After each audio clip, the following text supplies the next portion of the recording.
እንዴት ነህ? ሰላም አለ ፈልጌሽ ነበር። ለምን ነበር የፈለግሽኝ?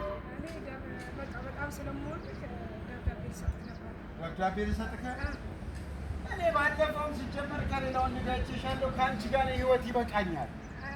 ምን በቃ የዛሬ ታኮ ተሳስቼ አይደለም። ቆይ ደብዳቤው ምንድን ነው የሚለው? ምሳሌ ነው ስለምወድህ ያው በጣም ስለምወድህ ስለማፈቅረህ ይሄን ደብዳቤ ልሰጥህ ነው እኮ። ደብዳቤው ውስጡ ምንድን ነው የሚለው ንገሪኝ። በቃ የእድሜ ዘላለማችን የኔና አንተ ስንት ዓመት ሙሉ የኖርንበት ደብዳቤ ነው እኮ። እናጠናቅ ነው አብረን ነው እኮ። ስለዚህ እኔ ይኸውልሽ ከአንቺ ደብዳቤ መቀበል አልፈልግም። ለምን? ከሌላ ወንድ ጋር ባለፈው አይቼ ቅጥል ብያለሁ። የዛ ዕለታማ ያው እሱ ነው እንደዚህ ሰው ጠፍቶብኛል ምናምን ብሎ አሳይኝ ምናምን ብሎ ነው እንጂ አብሬ የቆምኩት ለሌላ ነገር አይደለም። ኧረ ነገር እኔ ይኸውልሽ በአሁን ሰዓት እኔ ሴት አልፈልግም። እሺ ግን ደብዳቤውን ላንብበው። እሺ ከአንተ በስተቀር ህይወት የለኝም። ጽፈሻል? እንደዚህ ጽፈሻል? እርቦኛል። ጽፈሻል?